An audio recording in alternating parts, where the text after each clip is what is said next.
بلغ العلا بکمالہ کشف الدجی بجمالہ حسنت جمیع خصالہ صلوا علیہ وآلہ صلوا علیہ وآلہ جسے چاہا در پہ بلا لیا جسے چاہا اپنا بنا لیا جسے چاہا اپنا بنا لیا یہ بڑے کرم کے ہیں فیصلے اور یہ بڑے نصیب کی بات ہے صلوا علیہ وآلہ صلوا علیہ وآلہ صلوا علیہ وآلہ بڑے کریم بڑے دل نوازے ہیں آقا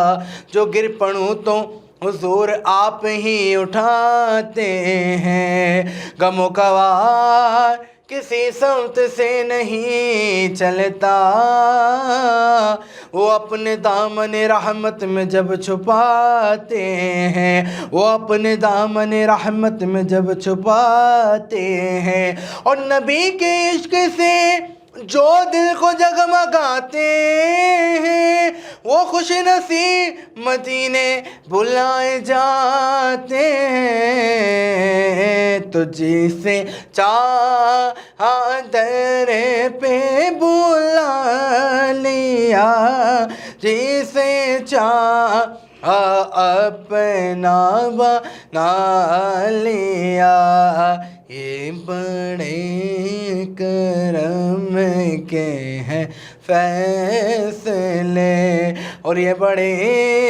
نصیب کی بات ہے صلوا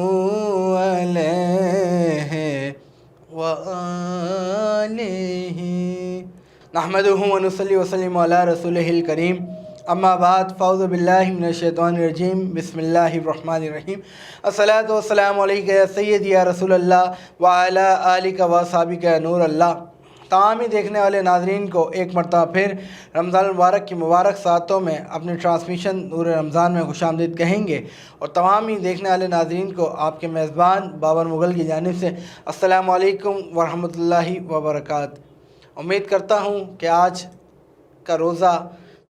آپ کا خیر و عافیت سے گزر رہا ہوگا اور افطاری کی آپ لوگ تیاری کر رہے ہوں گے۔ جیسا کہ ناظرین محترم روزانہ آپ ہمارا پروگرام دیکھ رہے ہیں جس میں بہت ہی خوبصورت انداز میں علمی گفتگو اور معروف ثنا خواہ حضرات اپنی عقیدتیں پیش فرما رہے ہیں۔ آج بھی اسی طریقے سے ہمارے پروگرام میں تشریف فرما ہیں عالم اسلام کے مشہور معروف عالم دین حضرت علامہ مولانا در محمد نقشبندی صاحب۔ السلام علیکم۔ وعلیکم السلام ورحمۃ اللہ وبرکاتہ۔ علامہ صاحب کیسے ہیں؟ کرم مالک، آپ سنائیں خیریت؟ علامہ صاحب روزے کیسے گزر رہے ہیں؟ الحمدللہ بہت اچھے۔ جیسا کہ ناظرین محترم آپ روزانہ ہمارے پروگرام کا ایک موضوع ہوتا ہے، آج کے جو ہمارا پروگرام ہے اس کا موضوع ہے تراویح۔ رمضان المبارک کی بابرکت لمحات میں تراویح ایک ایسا جز ہے جو ہر روز نماز عشاء کے بعد 20 رکعت پڑھی جاتی ہیں۔ اسی سلسلے میں آج علامہ صاحب تشریف فرمائے ہیں، اسی حوالے سے گفتگو کریں گے۔ علامہ صاحب تراویح کی فضیلت کیا ہے؟ بسم اللہ الرحمن الرحیم۔ حدیث مبارکہ میں آتا ہے، سرور دو عالم صلی اللہ تعالیٰ علیہ وسلم نے ارشاد فرمایا کہ من صام رمضان ایمانا و احتسابا فقد غفر له ما تقدم من ذنبه، کہ جو شخص رمضان المبارک میں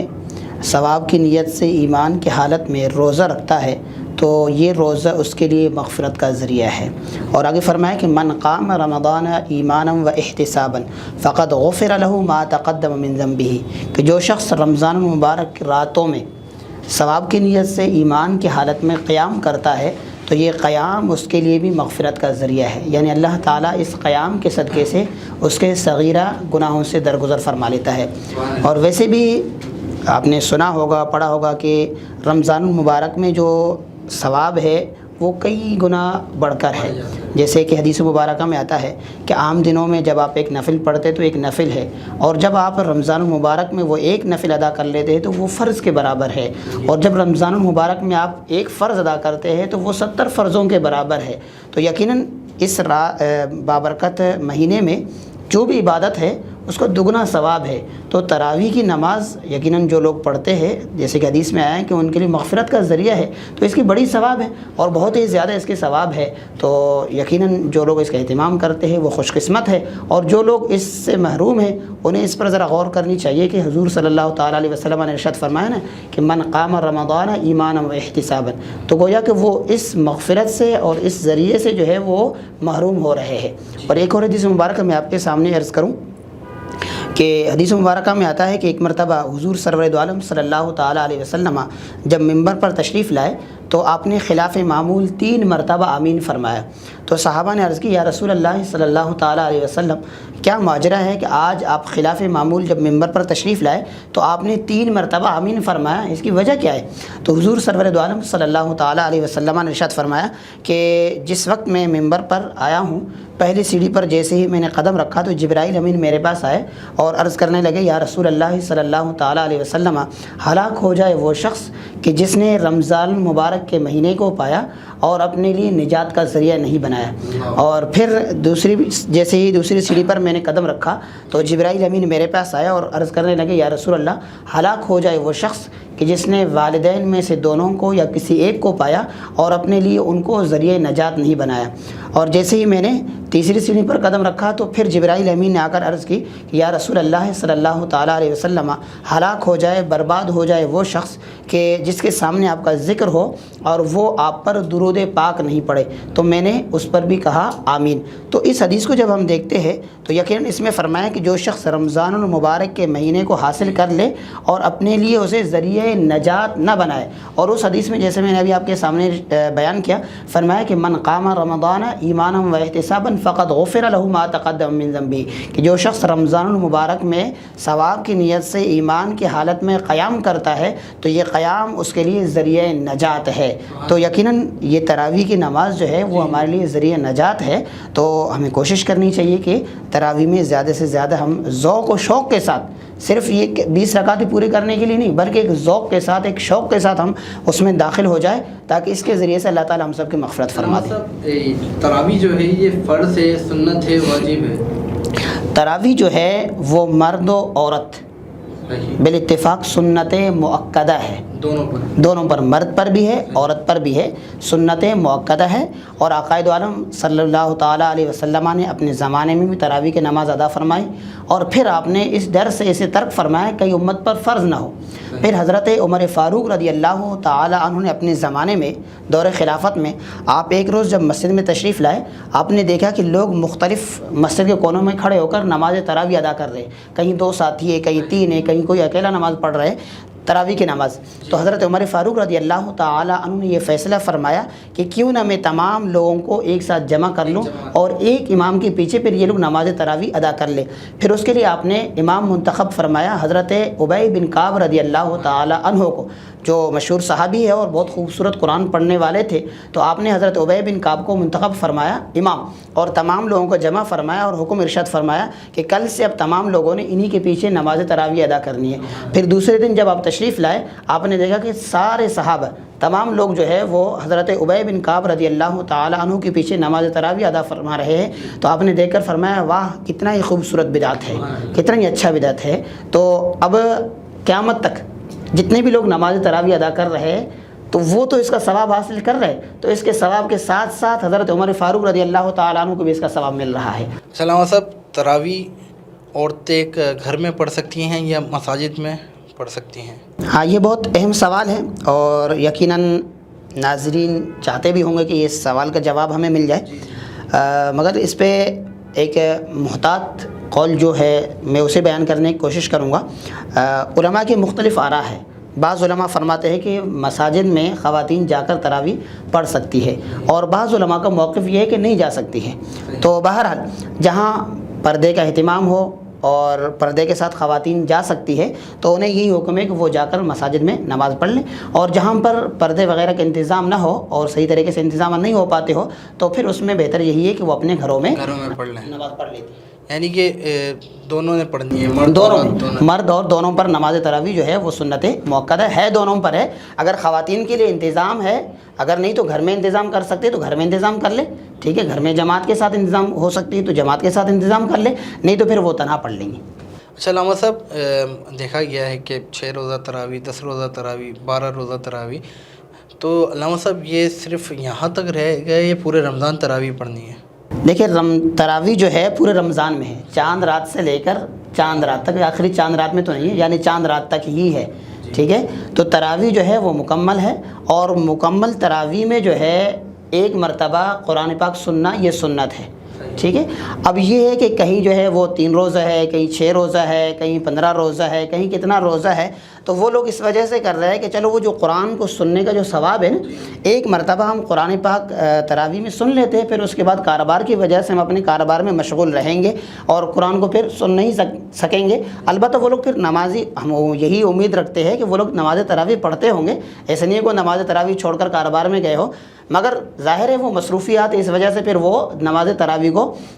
کہیں مؤخر کر لیتے ہیں یا کہیں جو ہے اس کو مختصر کر کے پھر وہ اپنے کاروبار کی طرف چلے جاتے ہیں۔ مگر میں یہاں پر ناظرین کے سامنے یہ بھی عرض کرتا چلوں کہ دیکھیں 3 روزہ آپ نماز تراویح پڑھ رہے ہیں یا 6 روزے پڑھ رہے ہیں، مگر قرآن کو احتیاطاً پڑھنا یہ ضروری ہے، صحیح، ٹھیک ہے۔ ہم کاروبار کرتے ہیں، پورے ماہ ہم کاروبار کر لیں، کاروبار سے منع نہیں ہے، مگر کم از کم 1 مہینہ ہم یہ بھی تو خاص کر لیں کہ ہم اللہ کے کلام کو سنیں، اور اللہ تعالیٰ نے ارشاد فرمایا کہ وَرَتِّلِ الْقُرْآنَ تَرْتِيلًا، کو قرآن کو خوب ٹھہر ٹھہر کر پڑھا جائے، ترتیل کے ساتھ پڑھا جائے۔ تو یقیناً جہاں 6 روزہ ہے، 3 روزہ ہے، وہاں تو پھر ترتیل کا کون خیال رکھے گا، اور ظاہر سی بات ہے اس میں 15 10 سپارہ پڑھنے ہوتے ہیں تو بہت مشکل ہے۔ تو اس لیے کوشش کریں ہم کہ یہ مہینہ کم از کم 1 سے 2 گھنٹہ ہم نکال کر ایک ایسے قاری کے پیچھے، ایک ایسے امام کے پیچھے نماز تراویح ادا کر لیں کہ جہاں کم از کم ہم قرآن کو سکون کے ساتھ سن لیں اور اطمینان کے ساتھ ہم قرآن کو سن کر نور قرآن سے اپنے آپ کو منور کر سکیں، اور قرآن کی جو رحمتیں ہیں، جو قرآن کی برکتیں ہیں،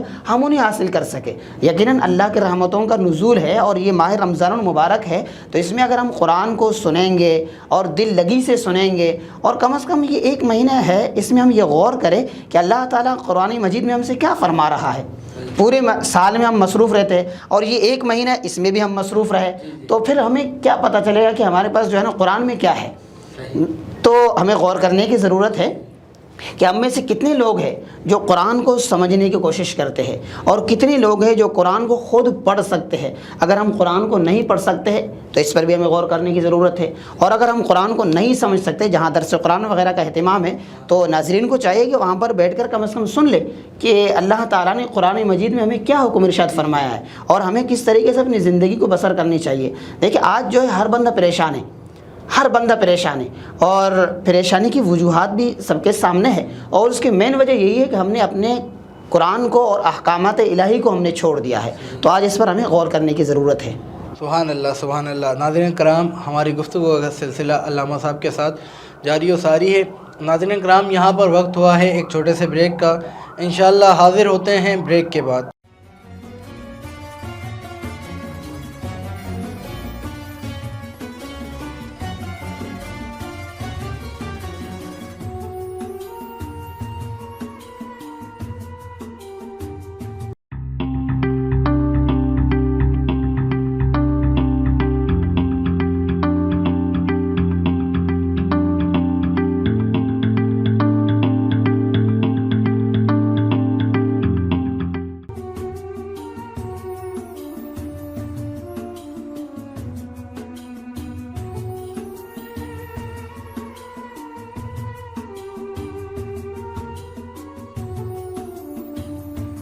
ویلکم بیک ناظرین، ایک مرتبہ پھر آپ کو رمضان المبارک کی خصوصی ٹرانسمیشن نور رمضان میں خوش آمدید کہتے ہیں۔